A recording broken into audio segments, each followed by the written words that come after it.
자, 오늘 본문 말씀을 가지고 요한계시록 15번째 강의 시간으로 인치심을 받은 14만 4천 명이라는 제목으로 함께 은혜를 나누겠습니다. 함께 제목을 따라합니다. 인치심을 받은 14만 4천 명.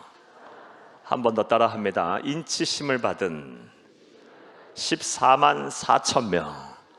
네, 고맙습니다.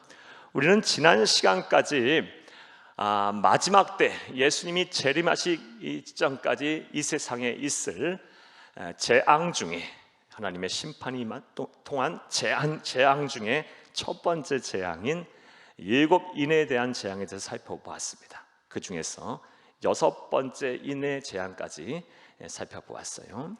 여섯 번째 봉인된 인을 떼었을 때 어떠한 일이 일어났습니까? 세상을 이루고 있는 모든 기반이 무너졌어요. 하늘이 두루마리 말린 것처럼 말리고요. 태양이 빛을 잃고 흑암으로 가득 차고 달이 핏빛으로 변했어요. 수많은 별들이 막 떨어지고요. 그리고 산과 섬들이 막 자리로 옮겨버려요. 자, 그러한 재앙이 임하자 그렇게 완악하고 그렇게 불신하고 그렇게 고집스럽게 이 세상이 전부인 줄 알고 예수를 믿지 않고 불신의 길을 걸어가던 그 사람들이, 스스로 지혜롭다 하던 사람들이 하나님을 두려워하기 시작합니다. 하나님의 낯을 두려워하고 심판을 두려워해요. 사랑하는 여러분, 여섯 번째 인의 재앙이 이 정도인데 앞으로 일곱 번째 인의 재앙, 그리고 또 일곱 나팔 재앙, 일곱 대접 재앙이 임할 때 이 세상이 어떻게 되겠어요? 사랑하는 여러분, 예수를 반드시 믿어야 합니다. 믿는 정도가 아니라 끝까지 믿음을 지키시기를 간절히 주의 이름으로 축복합니다. 자, 그리고 나서 이제 7장으로 넘어갑니다. 근데 오늘 본 말씀 7장 말씀은 우리가 문맥적으로 보게 되면 이제 여섯 번째 인을 떼는 여섯 번째 재앙이 끝났으면 자연스럽게 일곱 번째 인을 떼는 일곱 인 재앙이 나와야 하겠죠. 그러나 오늘 7장 말씀을 보게 되면 일곱 인의 재앙이 나오지 않고 여섯 번째 인과 일곱 번째 인의 재앙 사이에 하나님께서 또 다른 환상을 사도 요한에게 보여주셨고, 그 계시된 말씀이 오늘 본 말씀 요한계시록 7장에 기록이 되어 있습니다. 그래서 혹자들은 이 요한계시록 7장을 가리켜서 삽입된 계시의 말씀이다, 그래서 줄여서 삽입된 경전이다라고 이렇게 표현을 하기도 합니다. 자, 그렇다면 생각을 해보겠어요.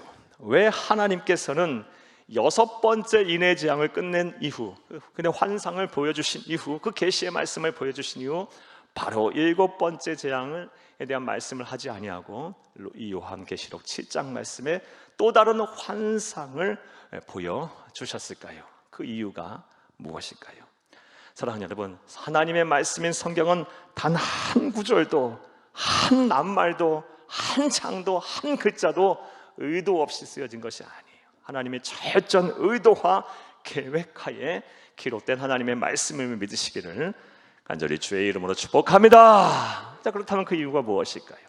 그 이유는 아주 간단하고 명확합니다. 사랑하는 여러분, 그 이유가 무엇이냐?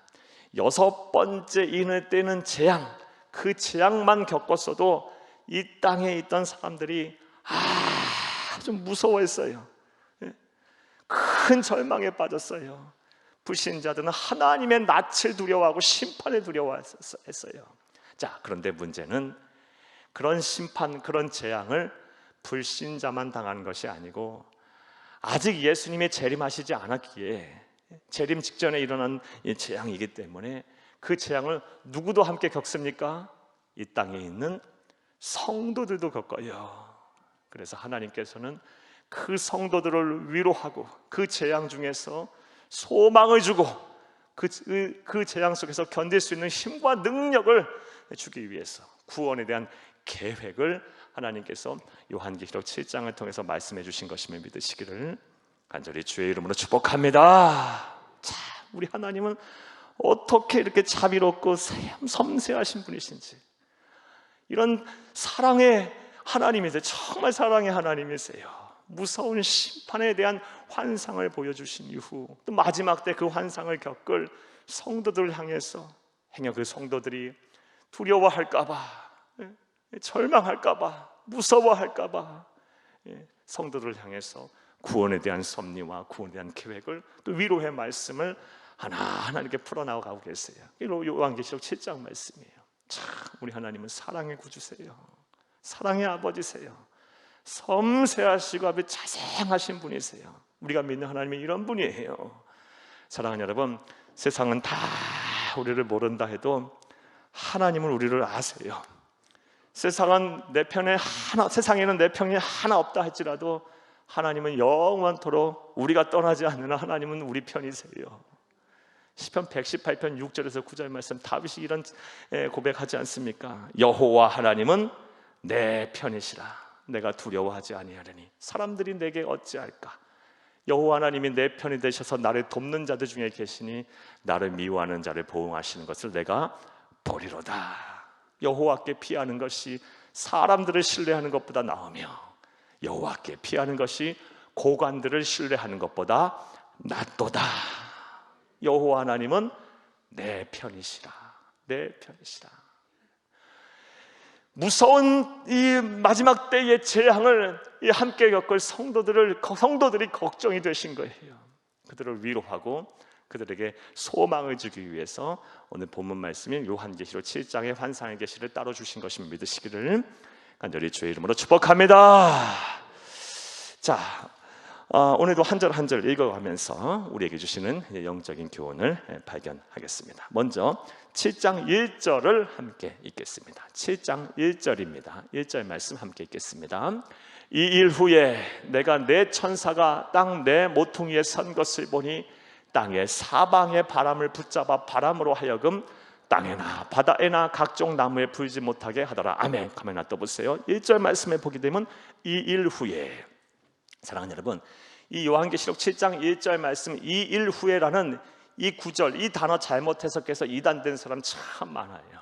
사랑하는 여러분, 특별한 시점, 특별한 시간을 말하는 게 아니라 요한계시록에 사도 요한이 쓰는 아주 상투적인 일반적인 형식적인 장면 전환을 쓸 때 사용하는 단어예요. 특별한 시간과 특별한 상황이 설정된 것이 아니라 앞서 6번째 인을 때는 환상을 보고 그 다음 장면으로 넘어간, 그 다음 환상을 본 후에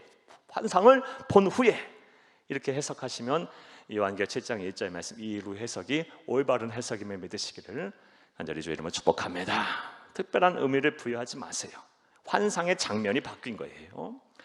내가 내 천사의 땅 내 모퉁이에 선 것을 보니, 내 천사가, 4명의 천사가 땅 내 모퉁이에 선 것을 보았어요. 땅 내 모퉁이는 온 세계를 말해요. 온 우주 만물을 말해요. 그 내 모퉁이에 천사 넷이 딱 서 있는 환상을 봤어요. 그 천사들이 뭐를 하고 있습니까? 땅의 사방에 바람을 붙잡고 있어요. 바람을. 하나님께서 이 4명의 천사들에게 권위를 부여한 거예요. 바람으로 세상을 심판할 권위를 부여한 거예요. 바람으로 하여금 땅에나 바다에나 각종 나무에 불지 못하게 하더라. 그런데 아직 바람이 온 우주 만물을 심판하지 못하도록 4명의 천사가 어떻게 하고 있습니까? 바람을 꽉 붙잡고 있답니다. 심판을 뭐 하고 있습니까? 유보하고 있어요.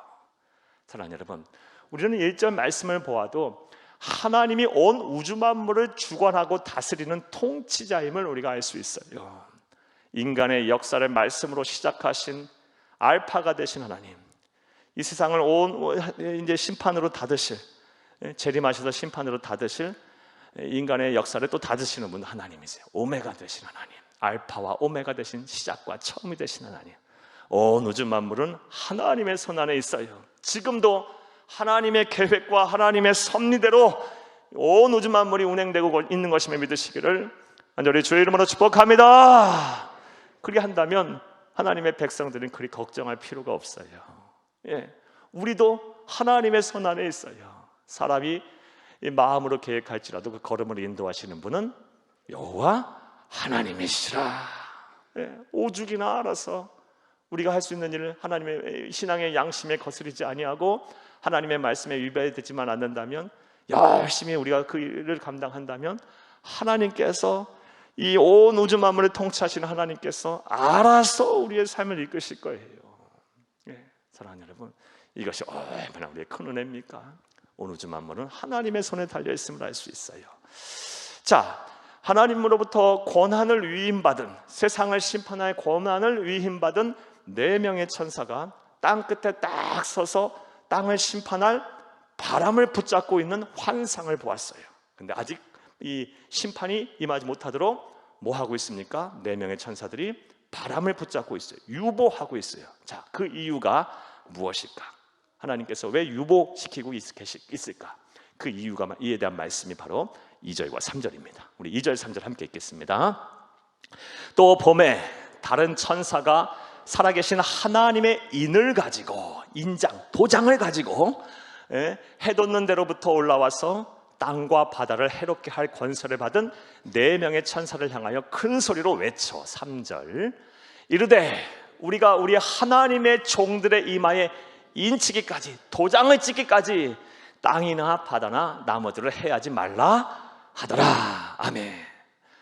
사랑하는 여러분, 왜 4명의 천사들이 하나님으로부터 바람을 가지고 심판을 권한을 받은 이 4명의 천사들이 바람을 붙잡고 심판을 유보하고 있는 이유가 무엇입니까? 하나님께서 말씀하셨어요. 천사에게 뭘 말씀하셨어요? 인을 가지고 하나님의 종들에게 이마에 인치기까지, 도장을 찍기까지 유보하라 라고 명령하셨기 때문에 4명의 천사들이 심판을 유보하고 있는 것입니다. 이런 환상을 보았어요. 자, 이해되셨습니까? 이 환상을 지금 보았어요. 이 2절과 3절 말씀을 우리가 잘 해석을 해야 되는데, 먼저 2절을 다시 한번 좀 보겠어요. 2절입니다. 또 봄에 다른 천사가 살아계신 하나님의 인을 가지고, 어디서부터? 해 돋는 데로부터 올라와서 땅과 바다를 해롭게 할 권세를 받은 4 천사를 향해 큰 소리로 외쳐. 사랑하는 여러분, 2절도 잘못 해석해서 얼마나 많은 이단들이 교회 역사를 보면 있어 왔고 지금도 득세하고 있는지 몰라요. 이 해돋는 데로부터, 이 단어 하나 가지고, 특별히 우리나라의 이 해돋는 데로부터를 잘못 해석해서 우리나라의 이단들이 참 많아요. 이 해돋는 데부터, 동방으로부터, 고요한 아침의 나라로부터 이렇게 해석을 해서 마치 메시아가 어디서 나온다? 우리나라에서 나온다. 메시아가 어디서부터 나온다? 대한민국 땅에서 태어난다. 대한민국 땅에 재림한다. 이미 재림 예수가 이 대한민국 땅에 있다 라고 해석을 하는 사람들이 많습니다. 우리나라에만 알고 있는 하나님, 자기가 하나님이라고 주장하는 사람만 300명이 넘어요. 여러분, 재림 예수는 몇 명인지도 모르겠어요. 이게 얼마나 유치하고 또 얼마나 억지스러운 주장인지요. 예전에 우리 학교 다닐 때 또 이런 얘기 한번 들어보셨을 거예요. 우리 인도의 시성이라고 할 수 있는 타고르라는 사람이 우리나라를 가리켜서 1929년 동아일보에 동방의 등불이라는 시를 기고했고요. 우리나라를 가리켜서 해 뜨는 고요한 아침의 나라라고 이렇게 시를 썼어요. 그 시를 가지고 이 동방, 해 뜨는 데부터, 동방으로부터 인을 가진 천사가 나타나서 하나님의 종들의 이마에 인을 친다 라고 해석을 해서 마치 조선 땅에, 이 대한민국의 이 한반도가 고요한 아침의 나라이기 때문에 이 땅에 메시아가 있고 지금 그 메시아들이 많이 있다고 이단들이 지금 이야기를 하고 있어요. 자기들이 메시아라고. 얼마나 억지스럽고 유치한 주장입니까? 사랑하는 여러분, 여기서 해 뜨는 데로부터는요, 우리가 당시 이 성서시대 또 이 말씀을 쓴 사도 요한의 입장에서 우리가 봐야 돼요. 지금 사도 요한은 반모섬이라는 섬에 유배되어 있어요. 지중해 어느 한 섬입니다. 그 섬에서 해 뜨는 곳이 어디냐? 바로 예수님이 성육신하신 자리인 팔레스타인 반도, 이스라엘 땅이에요. 그러니까 이 해 뜨는 데로부터 왔다라는 것은 이스라엘 땅에서부터 나온다는 말씀이 아니고, 그곳에 누가 이 세상에 오셨어요? 그곳에서 예수님이 오셨어요. 그러니까 예수님을 통해서 구원이 이루어진다는 것을 상징적으로 표현한 것임을 믿으시기를 간절히 주의 이름으로 축복합니다. 지금 따라서 이 땅에 지금 이 말씀에 근거해서 해 뜨는 데로부터 동방으로부터 고요한 아침의 나라로부터 메시아가 온다고 하고 이 계시록을 해석하고 자신이 재림 예수다, 자신이 하나님이다 라고 주장한 사람들은 다 가짜임을 믿으시기를 간절히 주의 이름으로 부탁합니다. 자, 다시 본문으로 들어가서 2절과 3절 말씀에 하나님으로부터 심판을 위임받은 이 4명의 천사들이 바람을 붙잡고 심판을 유보하고 있는 이유는 3절 말씀에 하나님의 종들에게 뭐 하기 위해서? 인진을 치기 위해서입니다. 마지막 때 재림에 앞두고 이 무서운 환난과 무서운 재앙과 무서운 심판을 함께 당하고 있는 성도들을 향해서 뭐 하기 위해서? 인치기 위해서 뭐 하고 있어요? 심판을 유보하고 있습니다. 자, 그렇다면 생각을 해보겠어요. 이 성령의 인침, 이마에 이 인침을 받는다는 것, 도장을 찍힌다는 것은 어떠한 의미가 있을까요? 무슨 의미가 있을까요? 사랑하는 여러분, 이거는 신구약 성경 말씀을 통해서 다음과 같은 의미가 있어요. 먼저 이마에 인을 쳤다라는 거, 하나님의 종들에게 인을 쳤다라는 것은요, 하나님의 소유라는 것을 입증하는 것임을, 증거하는 것임을 믿으시기를 간절히 주의 이름으로 축복합니다. 이 이마에 인침을 받았다는 것은 내가 하나님의 소유다, 저 사람은 하나님의 소유다라는 것입니다. 이것을 잘 알 수 있는 구절이 출애굽기 28장 36절에서 38절입니다. 함께 읽겠습니다. 너는 또 순금으로 패를 만들어 도장을 새기는 법으로 그 위에 새기되 여호와께 성결이라고 하고 그 패를 청색끈으로 관 위에 매되 곧 관 전면에 있게 하라. 38절 이 패를 아론의 이마에 두어 그가 이스라엘 자손이 거룩하게 드리는 성물과 관련된 죄책을 담당하게 하라. 그 패가 아론의 이마에 늘 있으므로 그 성물을 여호와께서 받으시게 되리라. 아멘. 이건 대제사장들이 지성소에 들어갈 때 하나님께서 명령하신 규례예요. 어떻게 하랍니까? 이마에 직접 인을 칠 수 없으니까, 도장을 찍을 수 없으니까 금패를 만들어서 그곳에 뭐라고 써라? 여호와께 성결이라고 쓰라라는 거예요. 인을 그렇게 칠하는 거예요. 그리고 이 패가 있어야 지성소에 들어갈 때 하나님의 소유라는 그런 인정을 받아서 대제사장이 죽지 않아요. 만약 이 패가 없으면 즉사해요. 지성소에 들어가자마자. 사랑하는 여러분, 하나님의 인치심을 받았다라는 것, 이것은 하나님의 소유라는 뜻임을 믿으시기를 간절히 주의 이름으로 축복합니다. 자, 또 이 하나님의 종들에게 마지막 때에 인을 치신다 그랬는데 이마에, 사랑하는 여러분, 그것이 의미하는 바가 뭘까요? 첫 번째는 하나님의 소유, 두 번째는 또 어떤 의미가 있을까요?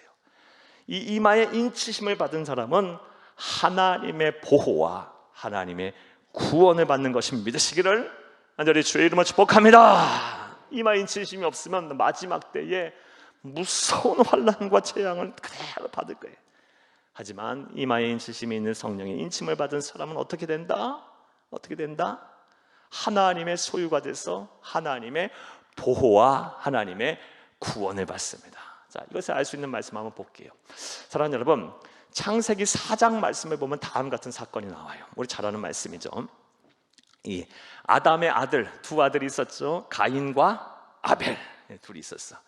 장성하여 이제 때가 돼서 하나님 앞에 제사를 드리는데, 첫째 아들 가인은 뭐로 제사를 드립니까? 땅의 소산물로, 농부였기 때문에. 그리고 둘째 아들 아벨은 뭐로 하나님 앞에 제사를 드립니까? 예배를 드립니까? 그는 목동이었으니까 양의 첫 새끼와 기름으로 하나님 앞에 예배를 드려요. 제사를 드려요. 그런데 하나님께서는 가인의 제사는 안 받으시고 연락 안 하시고 둘째 아들 아벨의 제사만 받으셨어요. 그 일로 인해서 이 가인이 이 동생에 대해서 시기와 질투하게 되기 시작하고 또 하나님을 원망하기 시작해요. 급기야는 미움으로 변질하고 분노로 변해서 이제 살기를 띠고 동생을 쳐 죽입니다. 그럼 누가 아셨어요? 완전 범죄인 줄 알았는데 하나님이 아셨어요. 그래서 이 첫째 아들인 이 가인에게 이제 하나님께서 저주하세요. 땅을 저주케 하시고 이제 쫓아내서 그래서 온 세상을 유리하게 만들어요. 방황하게 만들어. 자, 그러자 이 가인이 그 하나님의 이 저주가 너무 가혹하잖아요. 이런 생각이 든 거예요. 만약에 내가 세상을 유리할 때 사람들이 나를 보고 죽일까 두렵나이다 라고 하자 하나님께서 이 가인을 또 생각을 하세요. 참 하나님은 사랑이세요. 예, 참 사랑이세요. 이 가인을 생각하셔서 다음과 같이 가인을 보호하십니다. 창세기 4장 15절 함께 읽겠습니다. 여호와께서 그에게 이르시되 그렇지 아니하다. 가인을 죽이는 자는 벌을 7배나 받으리라 하시고 가인에게 표를 주사 그를 만나는 모든 사람에게 죽임을 면하게 하시니라. 아멘.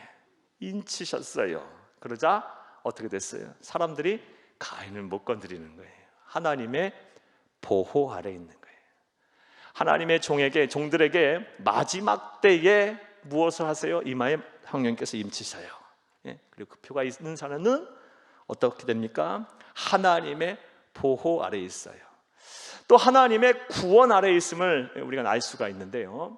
이런 사건은 우리 출애굽기 말씀을 통해서 알 수 있습니다. 우리 출애굽기 12장 7절 말씀 함께 읽겠습니다.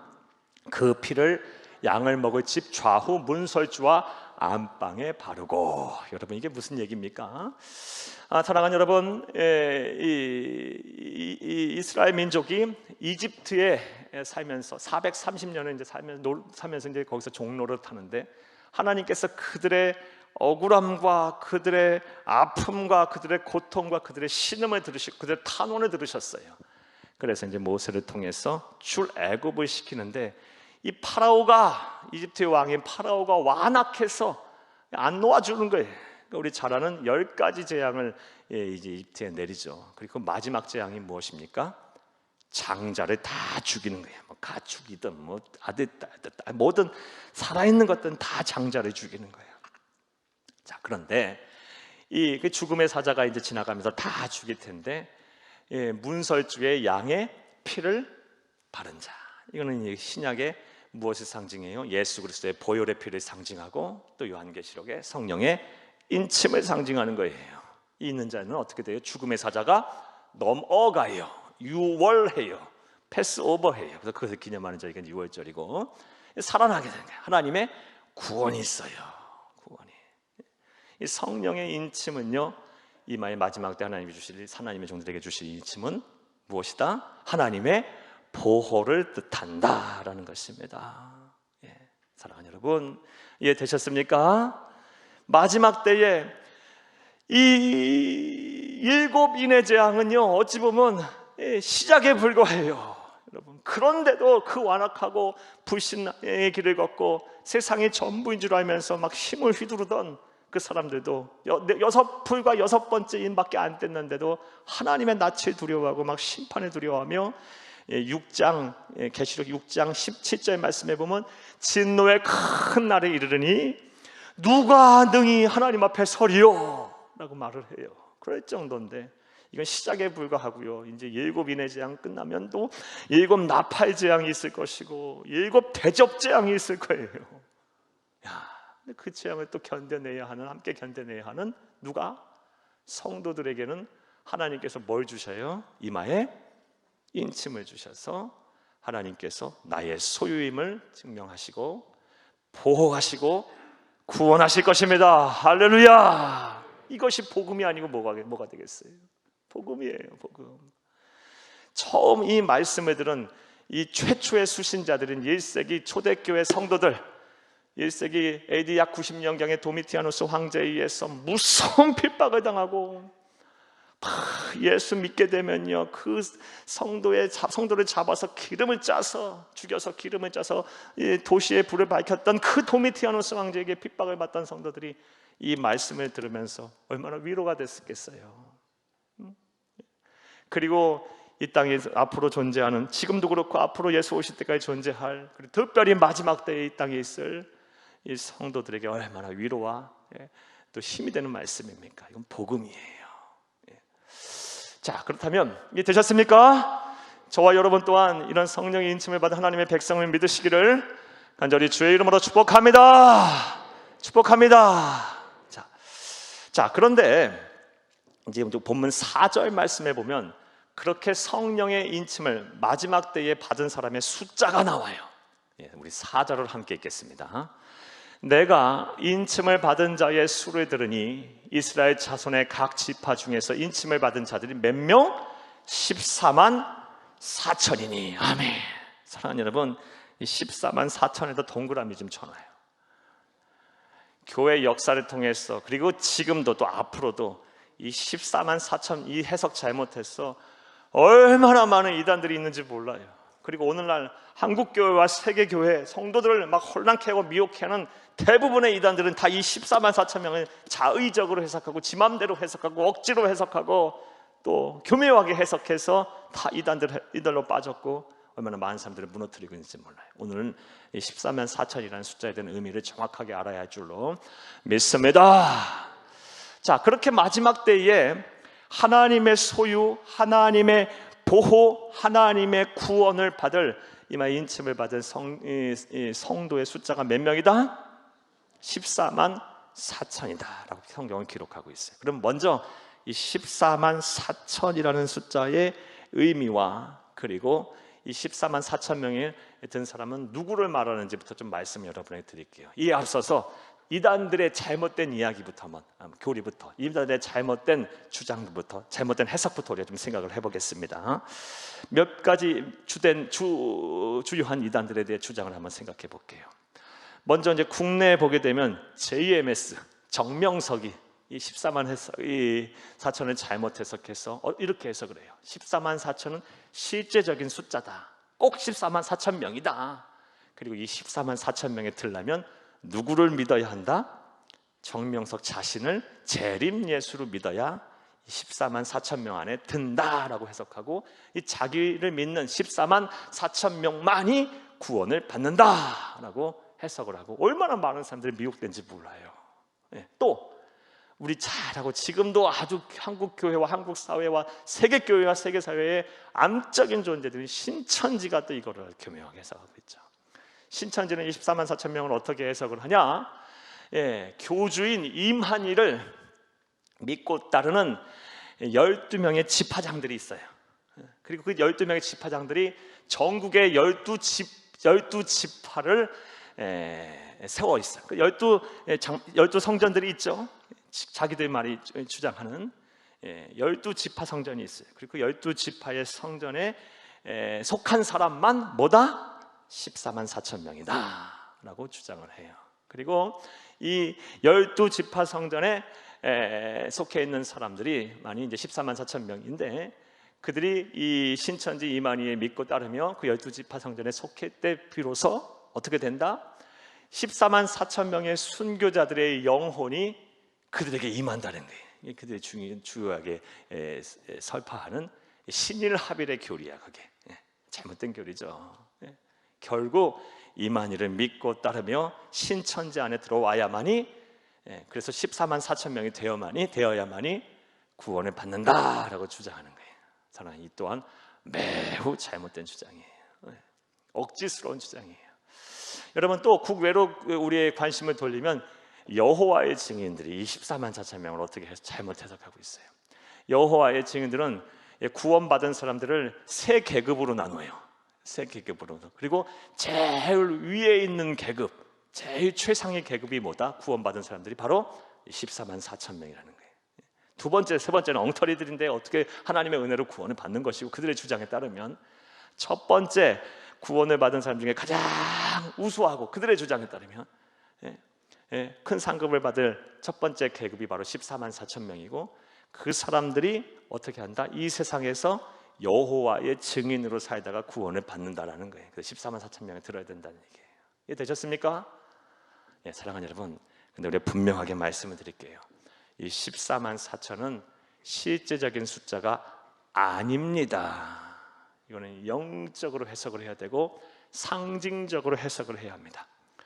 요한계시록은 여러 차례 여러분에게 말씀드렸지만 이 상징적인 언어로 쓰였어요. 왜냐? 박해를 받던 그 시대에 쓰였던 박해문학, 묵시문학이기 때문이에요. 철저하게 숨겨야만 했어요. 그래서 상징적인 언어들이 많아요. 그림 언어들이 많아요. 숫자에 대한 여러 해석들이 많이 필요한, 상징적인 해석이 필요한 언어들이 많이 쓰여 있어요. 14만 4천은 딱 14만 4천 명 떨어지는 숫자가 아니고 상징적인 숫자예요. 그러면 그 상징적인 수가 뭐냐? 이렇게 해석하는 게 교회의 정통적인 해석이고 저와 여러분이 믿어야 될 해석입니다. 잘 들으세요. 먼저 구약에 하나님의 선택을 받고 구원을 받은 백성의 대표 12지파 12 기억하세요. 그리고 신약에 예수 오신 이후에 이 땅에 저와 여러분 다 포함되는 거죠. 하나님의 선택을 받고 구원을 받은 하나님의 백성 대표 12사도 12 곱하기 12 한 다음에 그 수를 헤아릴 수 없을 때, 성경은 그 수를 헤아릴 수 없을 때 천이라는 단어를 써요. 천을 곱하면 14만 4천이 나와요. 이해되셨습니까? 그러니까 여기서 14만 4천 명이란 뭐냐? 하나님의 선택을 받고 예수를 구세주로 믿은 구약과 신약의 헤아릴 수 없는 성도들을 말해요. 14만 4천으로 딱 떨어지는 것이 아니라, 더 정확하게 표현하면, 잘 들으세요, 하나님의 선택을 받고 예수를 그리스도로 믿어 구원을 받은 구약과 그리고 신약의 성도들의 모임인 지상의 교회를 말합니다. 교회를 말해요. 그 수가 14만 4천이 아니에요. 실제적인 수가 아니에요. 그 수는 하나님만이 아세요. 그러므로 지금 이 세상에 존재하는, 이 세상에 우리가 살면서 이 세상에 존재하는 이단들, 특별히 14만 4천이라는 숫자를 정확하게 이야기하면서 우리 안에 들어와야 구원을 받고, 우리 안에 들어와야 영생을 얻고, 우리 안에 들어와야 이 환난을 피한다라고 주장하는 사람들은 전부 가짜예요. 여러분, 속지 마세요. 현혹되지 마세요. 분명히 알고 분명히 믿고 확실하게 전하는 저와 여러분 되기를 간절히 주의 이름으로 축복합니다. 신구약의 하나님의 백성, 헤아릴 수 없는 하나님의 백성, 정확히는 그 백성들의 모임인 지상의 교회를 말합니다. 자, 이해되셨습니까?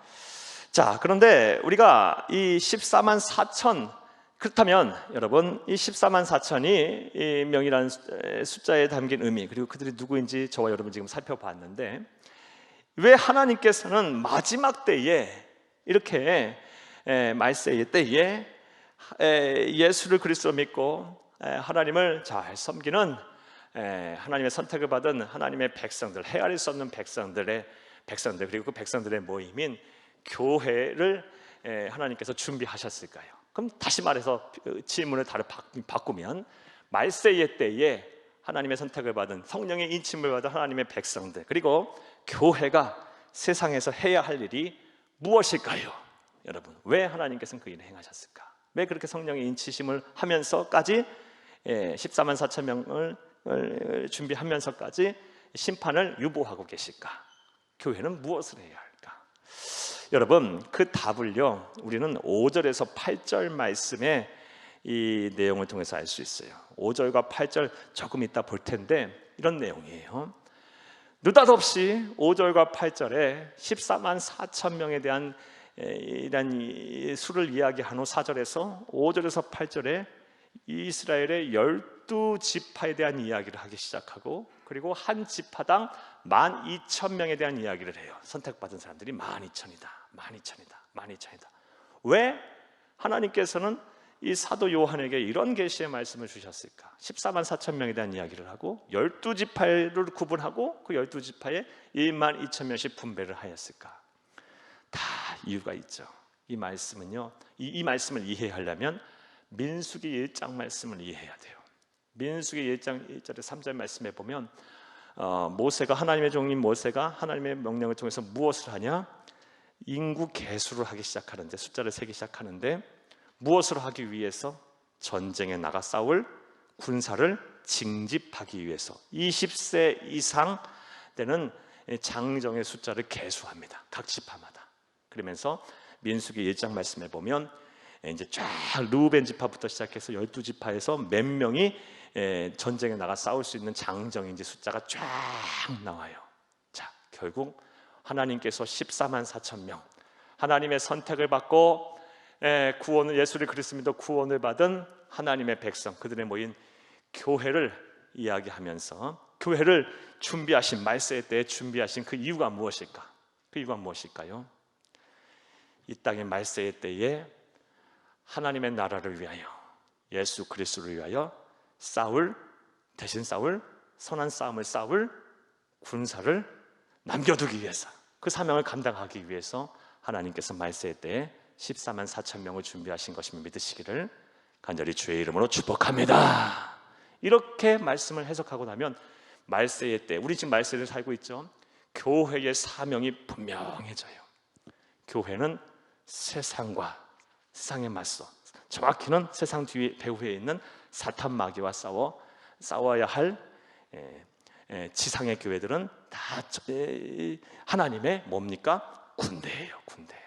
전투적인 군대. 이게 교회의 사명이에요. 말세를 사는. 그리고 우리는 14만 4천 명 안에 포함되어 있는 거예요.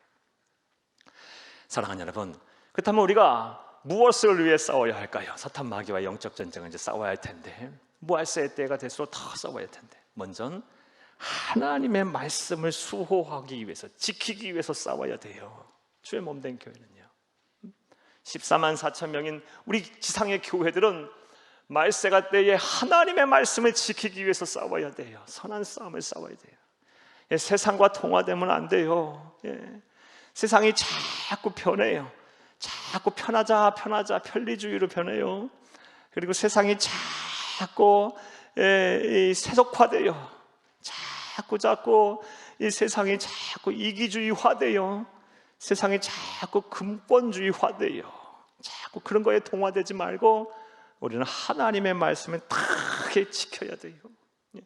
이게 선한 싸움을 싸우는 지상의 교회 14만 4천 명이 남겨둔 지상교회의 사명임을 믿으시기를 간절히 주의 이름으로 축복합니다. 또 지상의 교회 14만 4천 명인 지상의 교회가 말세의 때 사탄 마귀와의 싸움, 무엇을 위해서 싸워야 할까요? 영혼 구원을 위해 싸워야겠죠. 사랑하는 여러분, 교회는요, 이 선한 싸움을 통해서 이 영혼 구원에 힘을 써야 돼요. 그게 하나님의 아버지의 마음이에요.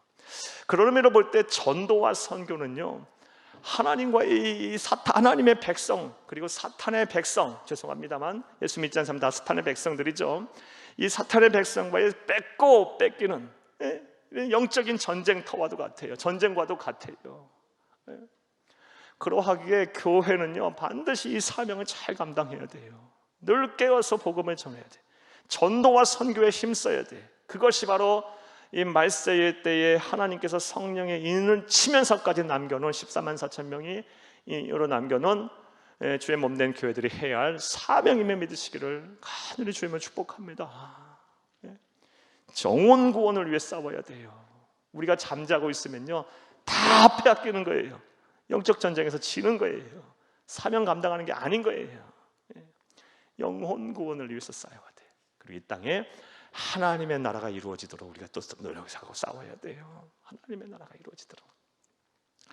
그것을 위해 저와 여러분을 부르신 것임을 믿으시기를 간절히 주의 이름으로 축복합니다. 자, 한번 따라해 보겠습니다. 지상의 교회는 하나님의 영적인 군대다.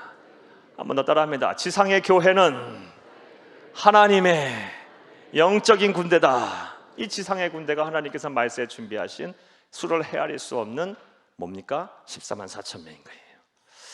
자, 이해되셨습니까? 여러분, 14만 4천 명이라고 딱 숫자적인 숫자를 명시하고 우리 안에 들어와야만 구원을 받고 우리 안에 들어와야만 영생을 얻고 우리 안에 들어와야만 환난을 면한다라고 주장한 사람은 전부 이단들이에요. 다시 말씀드리지만 현혹되지 마세요. 속지 마세요. 하나님의 말씀을 바로 알고 바로 믿고 바로 전하는 저와 여러분이 되어야 할 줄로 믿습니다. 자, 이제 5절에서 8절 말씀을 한번 우리가 또 이제 해석을 해보겠습니다. 5절에서 8절 말씀을 보게 되면 이제 14만 4천 명에 대한 하나님의 구원을 받은, 그리고 하나님의 소유로서 보호와 구원을 받은 말세에 준비한 하나님의 백성들, 그들의 모임인 교회에 대한 이야기를 하면서 이 5절과 8절에는 이스라엘의 12지파에 대한 이야기를 이제 하기 시작하는데요. 그 숫자를 역시 상징적인 거예요. 전부 다 상징적으로 이제 해석을 하기 시작하는데, 이 12지파에 대한 언급한 내용을 통해서 우리는 다음과 같은 놀라운 진리를 하나 더 배울 수 있어요. 찾을 수가 있어요.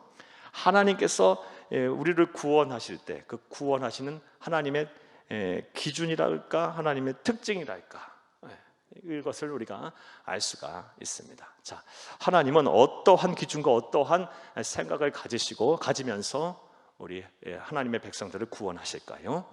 먼저 5절을 함께 읽겠습니다. 유다 지파 중에 인침을 받은 자가 1만 2천이요 루반 지파 중에 1만 2천이요 갓 지파 중에 1만 2천이요 아멘. 사랑하는 여러분, 성경을 읽을 때는 항상 사람에 대한 언급이 나올 때는 항상 누가 먼저 나오는지도 유심히 봐야 돼요. 자, 구약의 하나님의 선택을 받고 구원을 받은 백성의 대표인 12지파, 그러니까 야곱의 12아들 중에 장자가 누굽니까? 루벤이에요.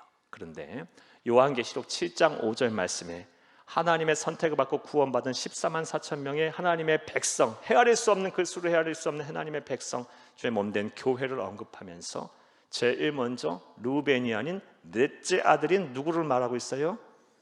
유다를 언급하고 있어요. 그 이유가 무엇일까?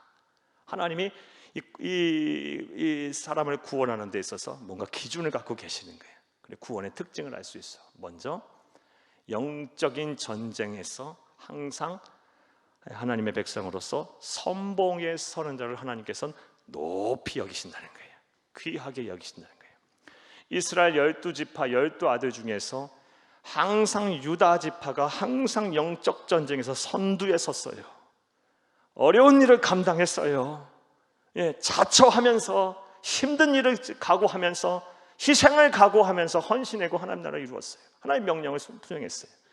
이것을 잘 아는 사건이 바로 여호수아서 이제 14장 말씀이에요. 14장 말씀에 이런 사건이 나와요.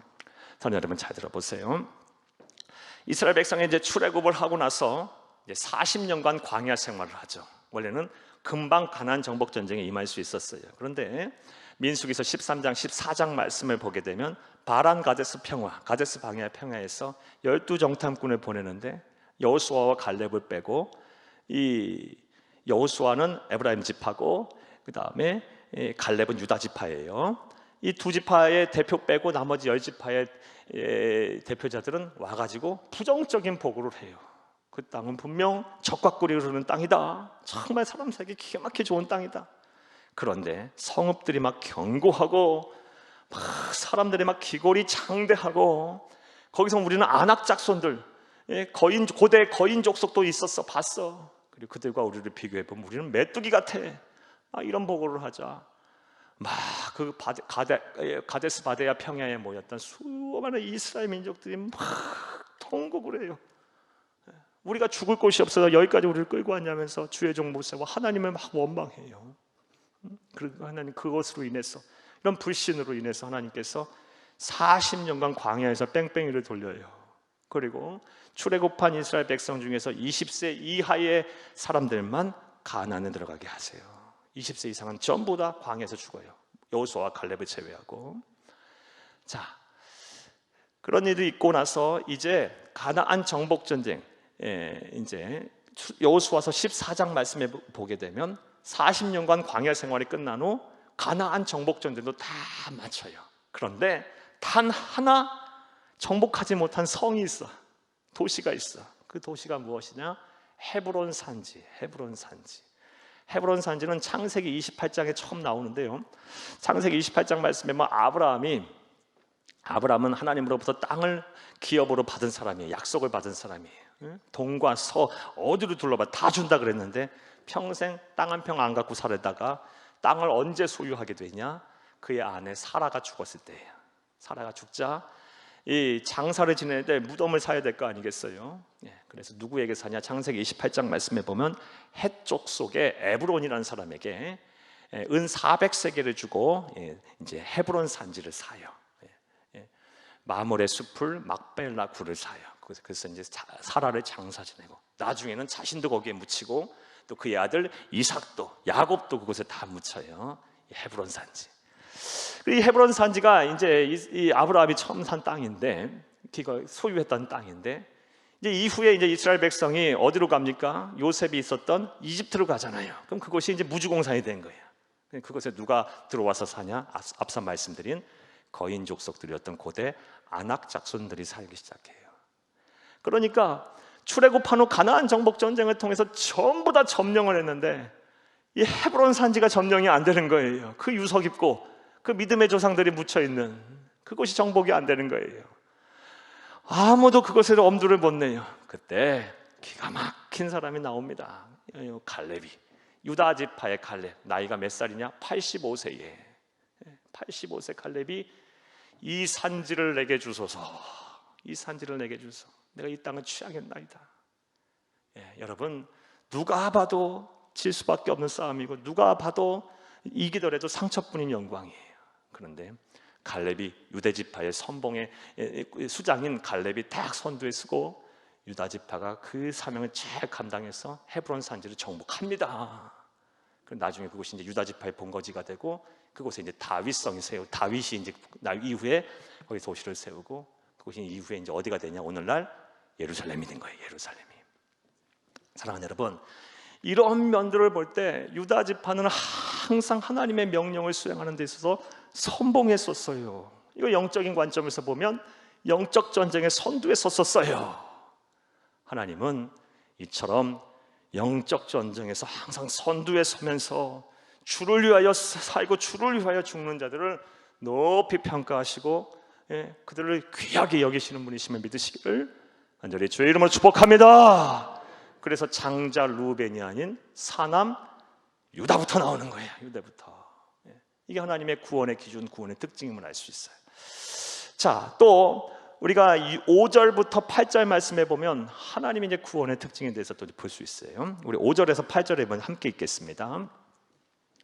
유다 지파 중에 인침을 받은 자가 12,000이요 루반 지파 중에 12,000이요 갓 지파 중에 12,000이요 아세 지파 중에 12,000이요 납달리 지파 중에 12,000이요 므낫세 지파 중에 12,000이요 7절 시므온 지파 중에 12,000이요 레위 지파 중에 12,000이요 이사갈 지파 중에 12,000이요 스불론 지파 중에 12,000이요 요셉 지파 중에 12,000이요 베냐마 지파 중에 인침을 받은 자가 12,000이라. 아멘. 우리가 창세기를 지난 예전에 공부를 다 하고 또 여러분 잘 아시다시피 야곱의 12아들 중에서 가장 야곱 당시에 구약 시대에 선두에 섰던 아들이 누구예요? 창세기 관점에서 보면 요셉이죠. 요셉 때문에 먹고 산 거 아니에요. 솔직히 말해서 그 환란의 때를 요셉이에요. 그런데 요셉을 암 전면에 등장시키지 않고 11번째 아들로 기록하고 있어요.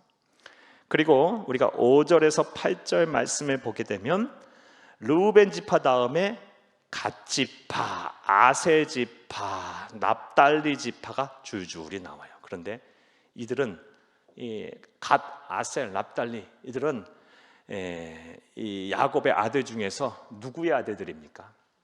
사랑하는 여러분, 야곱의 정실이라고 할 수 있는 부인은 둘이죠. 먼저 레아를 통해서는 6명의 아들을 낳았고 딸 디나를 낳았죠. 그리고 야곱이 가장 사랑했던 아내는 라헬이죠. 라헬을 통해 2 아들을 낳았어요. 요셉과 베냐민. 그리고 나머지는 이제 레아의 여종이었던 실바를 통해서 갓과 아스를 낳고요. 그다음에 빌하를 통해서 이제 2 아들을 또 얻어요. 그런데 오늘 본문 말씀을 보게 되면 바로 유다 나오고 르우벤 나온 다음에 누가 나오기 시작해요? 첩의 자식들이 줄줄이 그냥 나와요. 그리고 요셉은 몇 번째? 11번째 나와. 이를 통해서 하나님의 구원의 특징을 알 수 있어. 무엇입니까? 하나님이 구원하시는 데 있어서 차별이 없다라는 거예요. 사람을 가리지 않는다. 하나님은 차별하며 구원하지 않으세요. 남녀노소 빈부귀천 구분하지 않고 예수를 그리스도 믿는 하나님의 백성은 다 귀하게 여기시며 구원하시는 분이심을 믿으시기를 간절히 주의 이름으로 축복합니다. 주 안에서 다 평등한 거예요. 다 평등한 거예요. 다만 이 영적 전쟁에서 유다처럼 헌신적으로 선두에 서서 천국은 빼앗는 자일 것이라 그랬죠. 침노하는 자일 것이라 그랬죠. 그 선두에 서서 더 헌신하고 봉사하는 자에게 하늘의 상급이 큰 것이고 더 존귀하게 여기시는 건 맞아요. 구원하는 데 있어서는 차별하지 아니하신다라는 사실을 우리가 알 수가 있습니다. 자, 또 이제 세 번째 이 5절에서 8절 말씀, 이 12지파에 대한 이 이야기를 우리가 보면서 우리가 계시의 말씀을 보면서 우리가 알 수 있는 하나님의 구원의 특징 하나가 또 발견돼요. 뭘 알 수 있느냐? 이 5절에서 8절 말씀에 보면 12아들 중에 두 지파의 이름이 안 보입니다. 어떤 지파의 이름이 안 보일까요? 단지파가 안 보이고, 그리고 원래 요셉은 두 분깃을 받았어요. 그래서 요셉의 두 아들 에브라임과 므낫세, 이 두 지파가 였는데 이 에브라임이라는 이름이 빠져버리고 요셉의 이름이 올라가 있어요. 지금 그게 구약 성경의 12지파에 대한 기록과 달라요. 단지파와 에브라임 지파가 빠지고 그 안에 레위와 뭐가 들어가 있어요? 요셉의 이름이 들어가 있어요. 자, 그렇다면 단지파와 에브라임 지파는 왜 오늘 본문에서 누락시켜 버렸을까? 이 또한 우리 구약의 말씀에 잘 봐야 돼요. 여러분, 단지파가 어떤 지파였냐? 이 가나안 정복 전쟁을 하는 데 있어서 하나님의 명령을 어긴 사람들이에요. 하나님의 명령을 어겼어요. 하나님께서 이 종 모세를 여호수아를 통해서 하나님께서 정복하라는 땅을 정복 안 하고요, 자기들 마음대로 이스라엘 북쪽으로 들어가 버려요. 예. 그래서 레셈이라는 곳에 이르러서 그곳에 정착하고 살아요. 이후 단지파는요, 우상을 숭배해요. 역사 속에 사라져 버려요.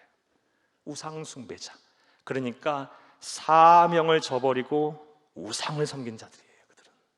또 에브라임 지파, 왜 누락을 시켰을까? 에브라임 지파는 구약 시대에 가장 강성했던 지파예요. 왜? 여호수아가 거기서 나왔어요.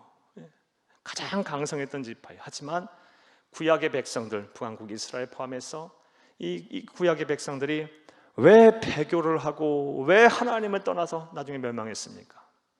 이스라엘 12지파가 이 유다 지파를 제외하고 전부 다 왜 역사 속에 사라져 버렸습니까? 에브라임 지파의 영적인 간음 때문에 그래요.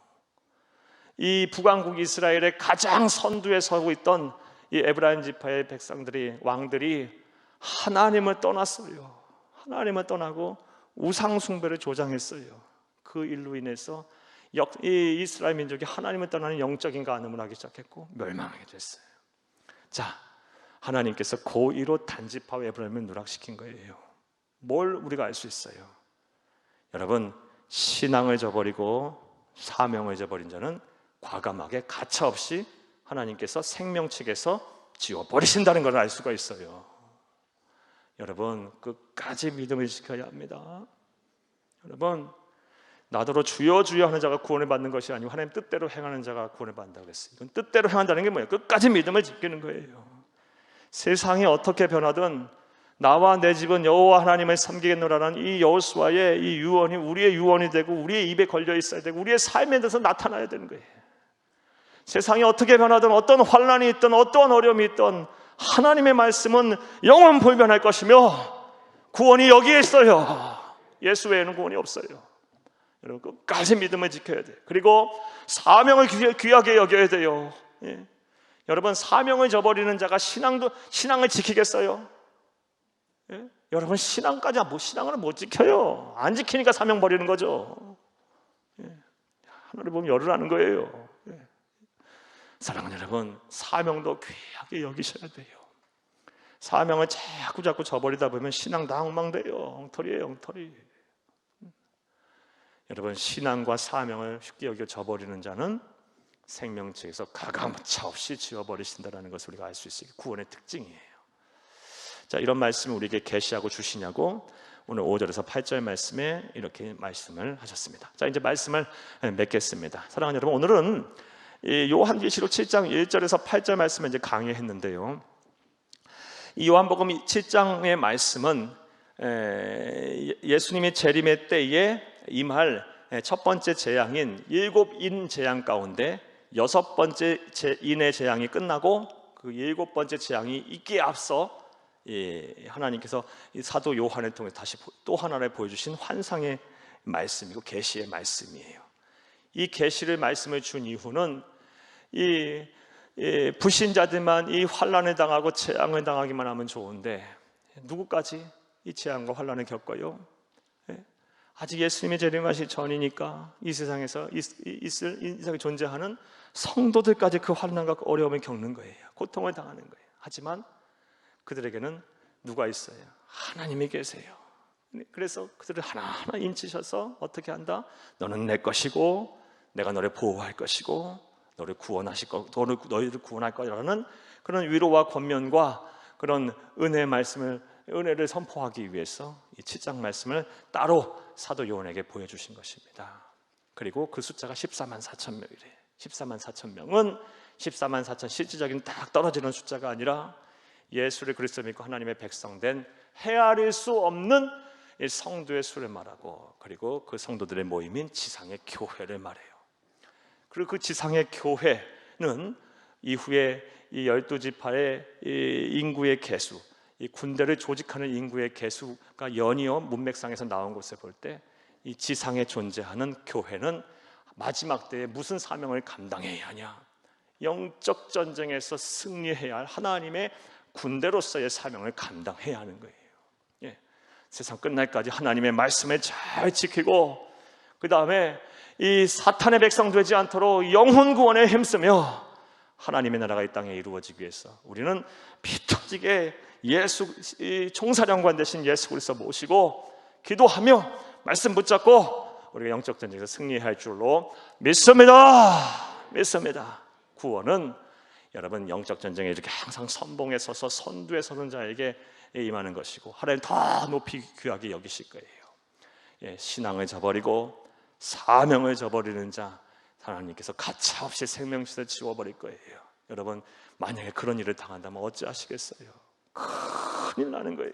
돌이킬 수가 없는 거예요. 이보다 더 어리석은 일이 없는 거예요. 안타까운 일이 없는 거예요. 저와 여러분 가운데 그런 분들이 한 분도 없기를 간절히 주의 이름으로 축복합니다. 자, 들으신 말씀 생각하시면 우리 주여 세 번 부르죠.